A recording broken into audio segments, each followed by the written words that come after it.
Ads లేకుండా latest episodes చూడండి. బయటికి వెళ్లాల్సిన వాళ్ళం ఇంట్లోనే ఉంటాం. మధ్యలో గీత అడ్డంగా ఉంటే మొహాల్ని చూసుకుంటాం కదా. ఈ ముచ్చట మూడ్నాలేనే. 4వ రోజు మిమ్మల్ని నడివీధిలోకి గెంటేయకపోతే నేను భువనేశ్వరనే కాదు.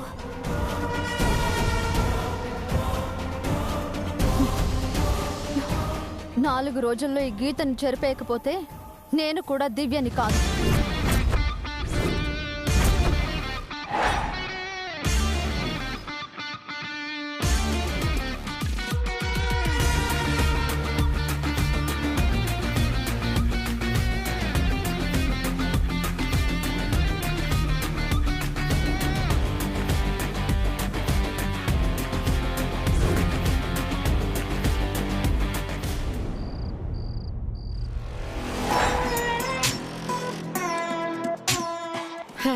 ఏంటో ఈ ఇల్లు, ఈ మనుషులు, ఏం చేయాలని వచ్చామో ఏం చేస్తున్నామో ఏమీ అర్థం కావట్లేదు. యో, చెప్పేది నీకేనయ్యా, గోడలకు కాదు. జరిగింది చూసేవాడు ప్రేక్షకుడు, జరగబోయేది ఊహించేవాడు కథకుడు. జరిగింది, జరుగుతున్నది, జరగబోయేది తన గుప్పెట్లో పెట్టుకునేవాడు దేవుడు. అంటే ఈ 7 కొండలు. నువ్వు దేవుడు వేంది, ఎవరైనా వింటే నవ్విపోతారు. నేనేం కామెడీ చేయట్లేదే, సీరియస్ గానే చెప్తున్నాను. ఈరోజు బావగారు చేయి కోసుకున్నారా, రేపు ఆ పెద్దాడు పాపం కిందపడి కాలో చెయ్యో విరగొట్టుకుంటుంది. ఎందుకు? హర్ష దివ్యల్ని చిత్రవధ చేయడానికి. ఏంటి అర్థం కాలేదా? ఇందాక బావగారు చేయి కోసుకున్నప్పుడు హర్ష రియాక్షన్ గమనించావా? గీత దాటి తండ్రి చేయి పట్టుకోలేక నరక యాతన పడ్డాడు. ఎంతైనా కన్న కొడుకు కదా, ఆ మాత్రం బాధ ఉంటుంది కదా. మరి కన్న తల్లికి కూడా అలాంటి కష్టం వచ్చి తను ఓదార్చలేని పరిస్థితి హర్షకొస్తే, కళ్ల ముందే కన్న తల్లి బాధపడుతున్నా ఏమీ చేయలేని నిస్సహాయ పరిస్థితిలో హర్ష ఉండిపోతే అది నరకం కంటే ఎక్కువ బాధ కదయ్యా. ఆ బాధనే హర్షకివ్వాలి మనం. దానివల్ల మనకేంటి లాభం? కన్నతల్లికో బాధొచ్చి తను ఓదార్చలేని స్థితిలో హర్ష ఉన్నప్పుడు ఆ పరిస్థితికి కారణం ఎవరా అని తప్పక ఆలోచిస్తాడు. అప్పుడు హర్షకి దొరికే సమాధానం దివ్య, మంగ. వాళ్ల వల్లే తను తన కన్నతల్లికి దూరం అయ్యానని వాళ్లతో గొడవపడి ఇంటి నుంచి గెంటేస్తాడు.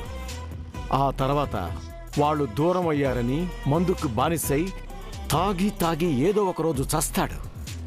ఆ తర్వాత ఈ ఆస్తంతా మన అల్లుడిదే, అంటే మనదే. ఈ ఆలోచన బాగుందయ్యా, కానీ స్టోర్ రూమ్ లో ఉండాల్సిన పెద్దావిడ పైన గదిలో ఉంటోంది. తనేలా కింద పడి కాళ్ళు చేతులు విరగొట్టుకుంటుంది? తనంతట తాను కింద పడిపోదు, మనం పడేలా చేస్తాం. మన మీద అనుమానం వస్తే మన వియ్యపురాలతో చేయిద్దాం. ఆవిడెందుకు చేస్తుందయ్యా? ఇప్పుడు నీకు చెప్పింది ఆవిడతో చెప్తే ఎగిరి గంతేస్తుంది.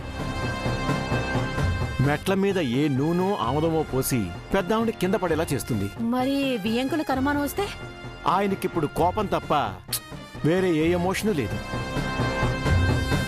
నేను చెప్పింది చెప్పినట్టు రేపు అమలు చేద్దాం. ఆస్తిని మన చేజిక్కించుకుందాం.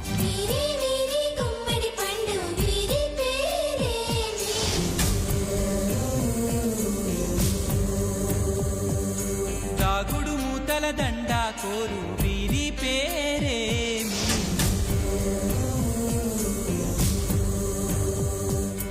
ఎవరికి వారొక తీరు చివరికి ఏమవుతారు? పైనున్న దేవుడు గారు మీ తెలివికి జోహారు.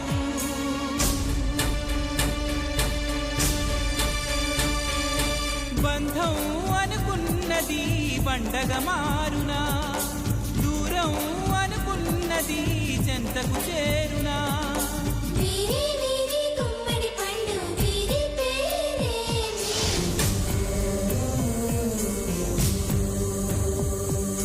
తాగుడు మూత పూసల దండా కోరు వీరి పేరే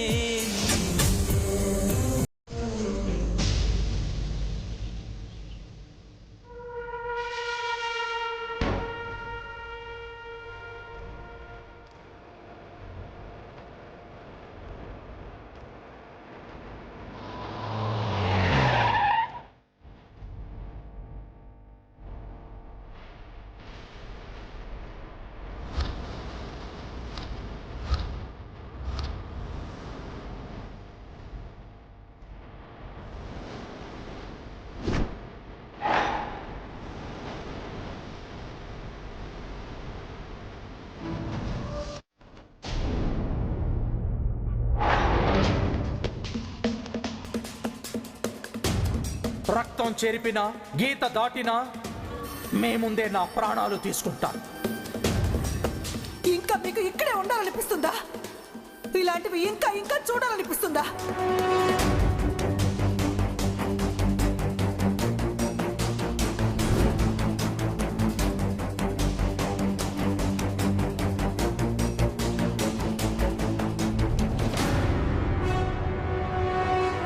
మంగా, ఏం ఆలోచిస్తున్నావు?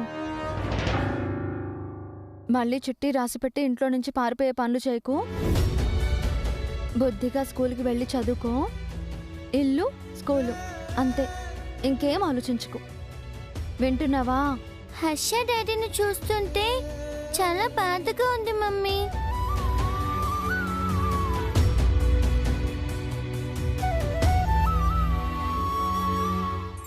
పాపం అనిపిస్తుంది. దాని గురించి నేను చూసుకుంటాను. నువ్వు స్కూల్కి వెళ్ళు. పాపం తాతయ్యకి చేయి నొప్పి తగ్గిందో లేదో, నాన్నమ్మ ఇంకా ఏడుస్తుందేమో. అన్నింటి గురించి నేను చూసుకుంటానన్నాను కదా. వేసుకో. చారుకేశా, దివ్యమ్మా, మంగని జాగ్రత్తగా స్కూల్లో డ్రాప్ చేసిరా. అలాగేనమ్మా, రామ్మా. ఒక్క నిమిషం అంకుల్.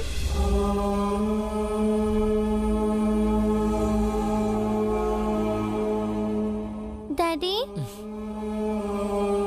ఏంటి బంగారం? Sorry daddy. దేనికి బంగారం?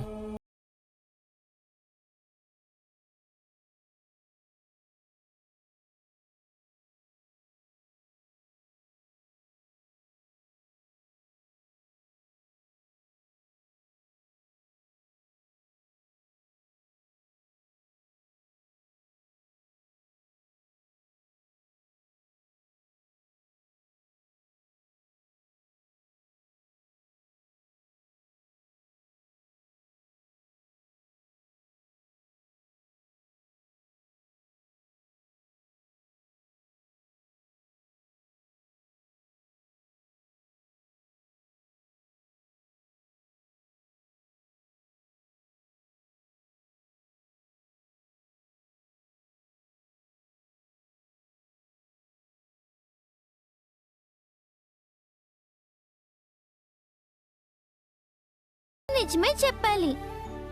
నా వల్ల మమ్మీ వల్ల మీరు బాధపడ్డా సరే, మాకు మీరు నిజమే చెప్పాలి. సరే, మమ్మీ, నువ్వు, నేను వేరు కాదు బంగారం. మనమంతా ఒకటే. కష్టమైనా సంతోషమైనా మనం కలుసుంటాం. మిగతా అందరినీ కలుపుకుంటాం. నువ్వే గిల్టీ పెట్టుకోకు. సరే పద, స్కూల్ డ్రాప్ చేస్తాను. పద. డాడీ, చారుకేశ అంకుల్ నన్ను డ్రాప్ చేస్తారు. నేను వెళ్ళొస్తాను daddy. I love you daddy. Love you two బంగారం. బంగారు తల్లి. Bye daddy. బాయ్ నాన్న. జాగ్రత్త. Bye mummy. బాయ్ నాన్న. పదండి అంకుల్.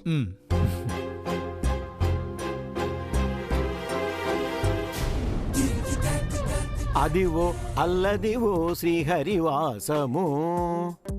శ్రీహరి అంటే ఏడుకొండలేగా, ఏడుకొండలంటే నేనే. ఆహా, అదివో అల్లదివో శ్రీహరివాసము, ఏడుకొండల వాసము.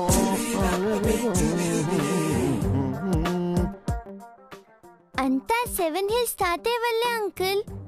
అవును మంగమ్మ, ఈయన వల్లే ఇంట్లో గొడవలు అవుతున్నాయి. ఆ తాతయ్యకి స్ట్రాంగ్ పనిష్మెంట్ ఇవ్వాలి అంకుల్. ఆ ఛాన్స్ కోసమే వెయిట్ చేస్తున్నాను. ఇది కదా జీవితం అంటే. మంగమ్మ, ఛాన్స్ దొరికిందమ్మా, పద. యారా చారుకేశా, పిల్లని తీసుకొని స్కూల్కి బయలుదేరావా?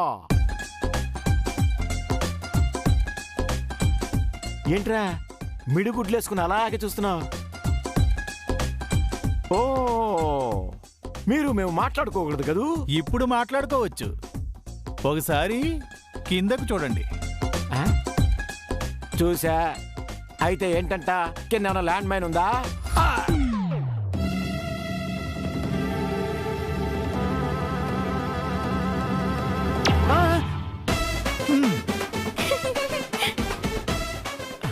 గేట్ దాటి వచ్చేసానే. ఎవరు చూడలేదు కదా? ఇదిగో చారుకేసు, ఈ విషయం ఎవరికి చెప్పకే, నీ మధ్య నా మధ్య ఉండాలి. ఆగండి. ఏంట్రా? గీత దాటినందుకు పనిష్మెంట్ ఉండాలి కదా. ఓ, అంటే నిన్న ఈ పిల్ల గీత దాటిందని మా బావగారు చేయి కోసుకున్నట్టు ఇప్పుడు నేను గీత దాటినందుకు నువ్వు చేయి కోసుకోబోతున్నావా? కరెక్ట్ గా చెప్పారు.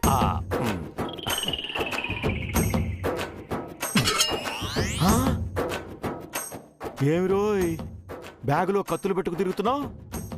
అసలు నువ్వు పిఏవే ఫ్యాక్షనిస్టువే?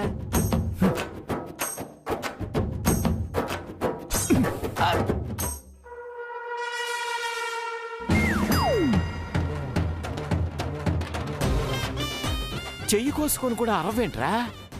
నొప్పి లేదా? అరవాల్సింది నేను కాదు. అప్పనంగా ఈ ఇంటి ఉప్పు కారం తింటూ ఒళ్ళు మందవెక్కి షుగర్ పెంచుకున్న మీరు. నేనా? ఏమంటున్నాడు?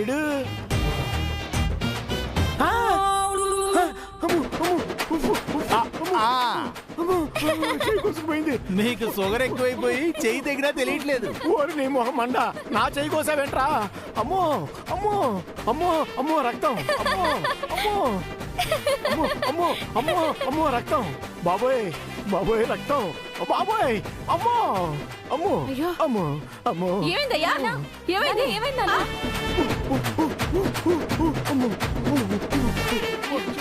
నాన్న, ఏమైంది నాన్న? చేతికి రక్తం ఏంటి? ఏమైందయ్యా? చెప్పు నాన్న. ఏమైంది అంకుల్? అది ఈ చారుకేశగాడు, ఈ చారుకేశగాడు, ఈ అన్నయ్య, ఏమైంది?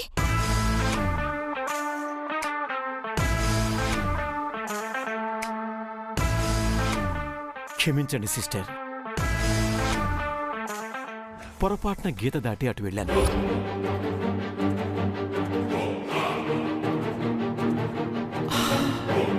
శిక్షగా చేయి కోసుకున్నాను.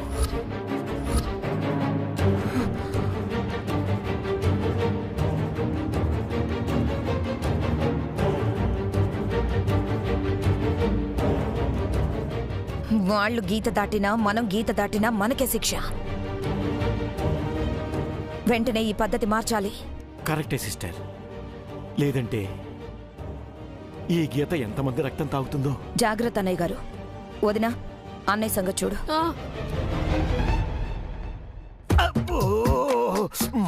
మంట! చెయ్యి లేవు, కట్టు కడతాను.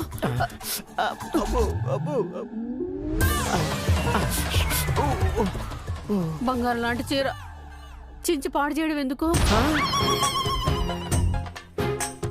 ఇది కాదు గాని నువ్వే లోపలికి రా, కొత్త గుడ్డతో కట్టు కడతాను. నా చేయి కంటే నీకు చీర ఎక్కువ. రా తాయారు. అమ్మో అమ్మా. అంకుల్, ఇంకెప్పుడు గీత దాటకండి, కేర్ఫుల్గా ఉండండి. నాన్న, నాన్న, గీత దాటితే మాత్రం చేయి కోసుకోవాలా? నేనెక్కడ కోసుకున్నానమ్మా? మీ అత్తయ్య ముందు అలా చెప్పా. ఇదిగో ఈ చారుకేసి ఎక్కడ కోసాడు.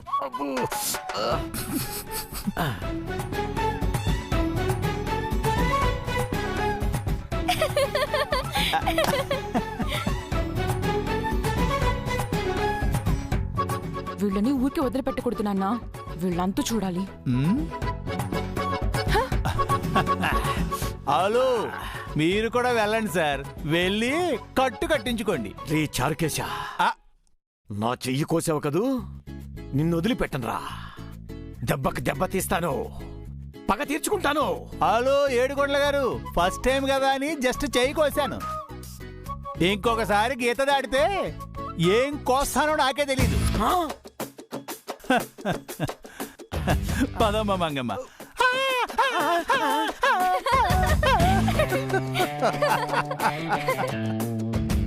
వీడికి కూడా లోకమైపోయాను. అబ్బో, అమ్మా అమ్మా. ఆగండి, జైలర్ గారితో మాట్లాడొస్తాను. నమస్తే సార్, బిల్డింగ్ వర్కర్స్ వచ్చారు సార్. లోపలికి రమ్మను. అలాగే సార్. జైలర్ గారు రమ్మన్నారు, వెళ్ళండి. అలాగే.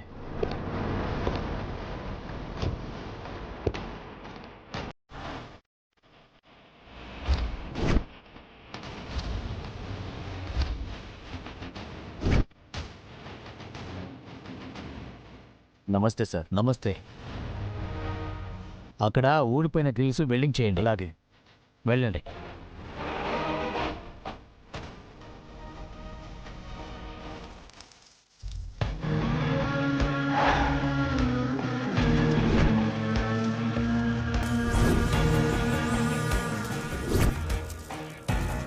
మనలో ఒక్కరే బయటికి వెళ్ళడానికి జైలర్ ఒప్పుకున్నాడు. అది కూడా 2 రోజులే పర్మిషన్ ఇచ్చాడు. నేను వెళ్ళి 48 గంటల్లోపు పని పూర్తి చేసుకొస్తాను. నువ్విక్కడే ఉండి ఎవ్వరికీ డౌట్ రాకుండా మేనేజ్ చేయి. సరే నాన్న, నువ్వు జాగ్రత్త.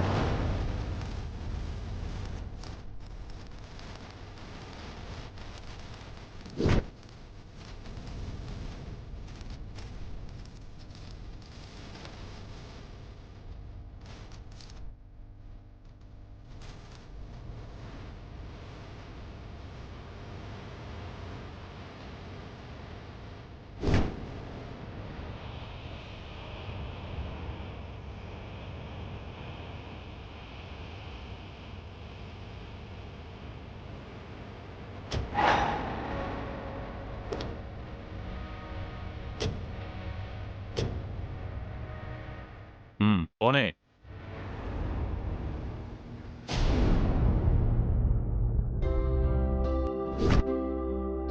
నా మనసుకు తగిలిన గాయానికి ఎవరూ కట్టుకట్టలేరు. హర్ష గారు, టిఫిన్ రెడీ.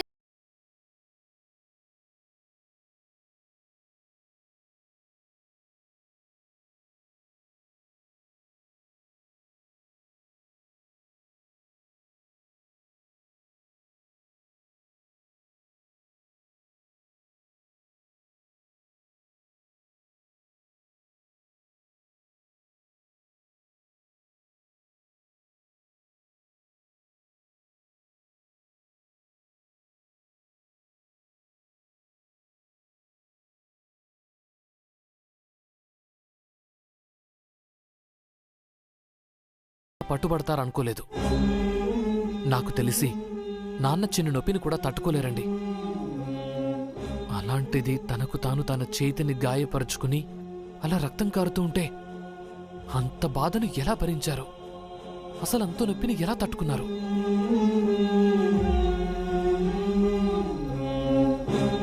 కన్న తండ్రిని అలా కళ్ళారా చూస్తూ నేనేం చేయలేకపోయానండి. ఒకే ఇంట్లో ఉంటూ కూడా నేను నాన్నగారిని ఓదార్చలేకపోయానండి. నేను చాలా చెడ్డ కొడుకును కదండి. లేదండి, ఇదొక బ్యాడ్ సిచ్యువేషన్ అంతే. తప్పకుండా మనం దీన్ని దాటుతాం. ఈ బ్యాడ్ డేస్ ఎన్నో రోజులు ఉండవు. మళ్ళీ మన లైఫ్లోకి హ్యాపీ డేస్ వస్తాయి. నాన్నను చూడాలనిపిస్తోందండి. నాకు కూడా మావయ్య గారిని చూడాలనిపిస్తుంది. పొద్దున్నుంచి ట్రై చేస్తూనే ఉన్నాను. ఆయన అసలు రూమ్లో నుంచి బయటికి రాలేదు. నాన్న మనల్ని చూడకూడదనుకున్నారేమో. అలా ఎందుకు అనుకుంటారండి? ఆయన మీ కన్న తండ్రి అయితే మీరు ఆయన కన్న బిడ్డ, మొదటి కొడుకు మీరు. ఆయన్ని మీరు ఎంతగా ప్రేమిస్తున్నారు అంతకు మించిన ప్రేమ ఆయనకి మీపై ఉంటుంది. మిమ్మల్ని చూడాలని ఆయనకు కూడా ఆశగా ఉంటుందండి. మీరు చెప్పేది నిజమా? నాన్న కూడా చూడాలనిపిస్తూ ఉంటుందా? ప్రపంచంలో ఏ తల్లిదండ్రుల ప్రేమ అబద్ధం కాదండి. ఇంకా చెప్పాలంటే తల్లిదండ్రులు పిల్లల్ని ప్రేమించినంతగా పిల్లలు తమ పేరెంట్స్ని ప్రేమించలేరేమో.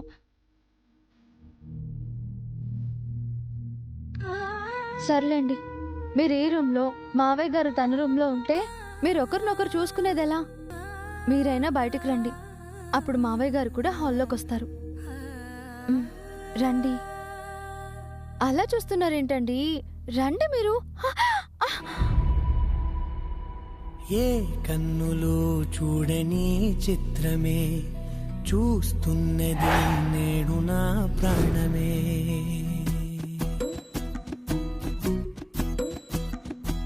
ఏ కన్నులు చూడని చిత్రమే చూస్తున్నది